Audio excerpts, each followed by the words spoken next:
नमस्कार।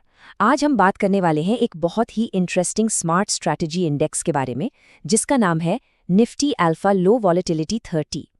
ये इंडेक्स निवेश के दो बहुत ही पावरफुल फैक्टर्स को एक साथ मिलाने की कोशिश करता है। चलिए देखते हैं ये है क्या और काम कैसे करता है। तो एक सवाल जो हर निवेशक के मन में होता है, क्या कोई ऐसी इन्वेस्टमेंट स्ट्रैटेजी हो सकती है जो बढ़िया रिटर्न भी दे और साथ ही मार्केट की रोज-रोज की उठापटक से भी बचाए? मतलब कम टेंशन में ज्यादा कमाए। ये इंडेक्स इसी सवाल का जवाब देने की एक कोशिश है। इससे पहले कि हम इसकी गहराई में जाएं, बस एक नंबर पर नजर डालिए। प्लस 126%।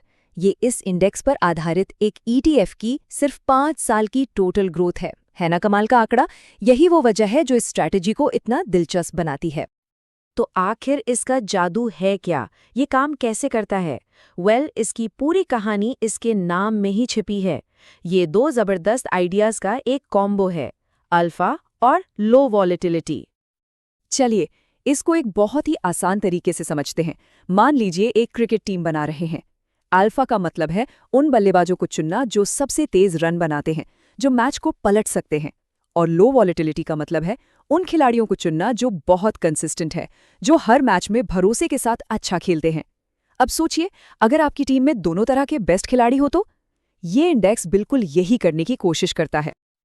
तो टेक्निकली निफ्टी अल्फा लो वॉलेटिलिटी 30 इंडेक्स है क्या?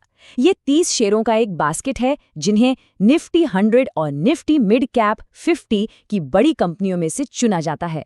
और इसका मकसद सिंपल है, मार्केट से ज्यादा रिटर्न कमाना, लेकिन साथ ही रिस्क यानी उतार चढ़ाव को भी कंट्रोल में रखना। तो अब क्यूरियोसिटी ये है कि आखिर ये होता कैसे है, कौन से हैं वो 30 शेयर और उन्हें चुना कैसे जाता है। चलिए इस इंडेक्स के इंजन के अंदर झांक कर देखते हैं। ये प्रोसेस 3 बहुत ही सीधे साधे स्टेप्स में होता है। पहला, निफ्टी 100 और मिड कैप 50 से 150 लार्ज और मिड कैप शेयरों का एक पूल तैयार किया जाता है। दूसरा, हर एक स्टॉक को उसके अल्फा यानी परफॉर्मेंस और लो वॉलेटिलिटी यानी स्थिरता के आधार पर एक कंबाइंड स्कोर दिया जाता है। और बस तीसरा स्टेप, जिन 30 शेयरों का स्कोर सबसे ज्यादा होता है वो इस एलीट क्लब का हिस्सा बन जाते हैं। और जब ये प्रोसेस होता है ना, तो इसका नतीजा भी बड़ा इंटरेस्टिंग होता है। ये इंडेक्स अक्सर फार्मा, प्राइवेट बैंक और आईटी जैसे सेक्टर्स की तरफ झुका हुआ दिखता है। और ऐसा क्यों? क्योंकि इन सेक्टर्स में अक्सर ऐसी कंपनियां मिलती हैं जिनमें स्टेबल ग्रोथ और कम उतार चढ़ाव, यानी हमारे दोनों गुण अल्फा और लो वॉलेटिलिटी एक साथ मौजूद होते हैं। बातें तो बहुत हो गईं, अब आते हैं सबसे जरूरी हिस्से पर, परफॉर्मेंस। देखते हैं कि पिछले 5 सालों में इस रणनीति ने असल में काम कैसा किया है। क्या ये सिर्फ कागज पर अच्छी लगती है या सच में इसने रिटर्न दिया है? अब इससे पहले कि हम नंबर्स में जाएं, एक बहुत जरूरी बात है जो अक्सर कंफ्यूजन पैदा करती है। आपको अलग-अलग वेबसाइट पर रिटर्न के आंकड़े थोड़े अलग-अलग दिख सकते हैं। ऐसा क्यों? इसकी 2 वजह हैं। एक तो स्टार्ट और एंड डेट में छोटा सा फर्क, और दूसरा ये कि कुछ जगह सिर्फ प्राइस रिटर्न दिखाया जाता है और कुछ जगह टोटल रिटर्न, जिसमें डिविडेंड भी शामिल होता है। चलिए अब कुछ भरोसेमंद सोर्सेस के आंकड़े देखते हैं।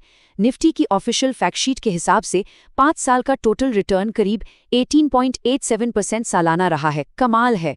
वहीं टिकर टेप जैसे प्लेटफॉर्म्स पर टोटल ग्रोथ 120% से ज्यादा दिखती है।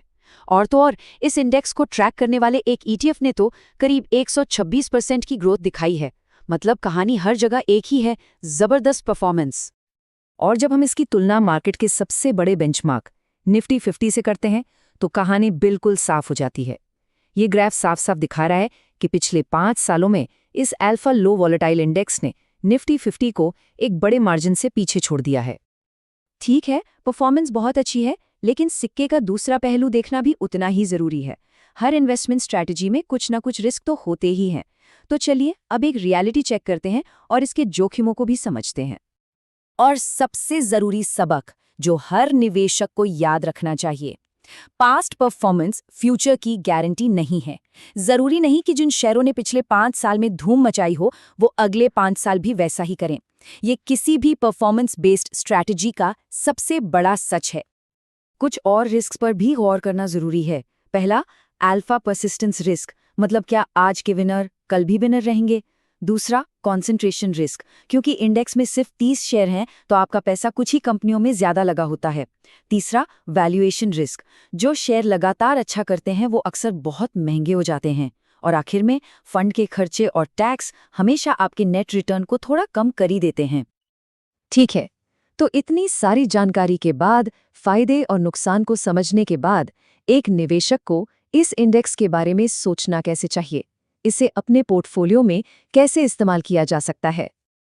देखिए, एक्सपर्ट्स का मानना है कि इसे अपने पूरे पोर्टफोलियो का असास बनाने की जगह एक सैटेलाइट हिस्से की तरह इस्तेमाल करना ज्यादा समझदारी है।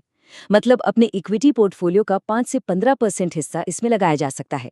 लेकिन हाँ, इसके लिए नजर लंबी रखनी होगी, कम से कम 5 से 7 साल या उससे ज्यादा। और इसमें निवेश का सबसे आसान और सीधा तरीका इंडेक्स फंड्स या ETFs ही हैं। अच्छा, इन परसेंटेजेस को जरा असल पैसों में बदल कर देखते हैं कि इसका मतलब क्या हुआ। अगर किसी ने 5 साल पहले इस इंडेक्स में 1 लाख रुपए इन्वेस्ट किए होते तो ऑफिशियल निफ्टी डेटा के हिसाब से आज उसकी वैल्यू लगभग 2,28,000 रुपए होती। ये होती है अच्छी स्ट्रैटेजी और कंपाउंडिंग की ताकत। तो आखिरी सवाल यही है, क्या आज के इस अनिश्चित बाजार में रिटर्न पाने का ये एक स्मार्ट तरीका है? देखिए, ये स्ट्रैटेजी ग्रोथ और स्टेबिलिटी का एक बहुत ही मजेदार कॉम्बिनेशन तो है, लेकिन इसका सही जवाब हर निवेशक को अपने फाइनेंशियल गोल्स और रिस्क लेने की क्षमता के आधार पर खुद ही ढूंढना होगा।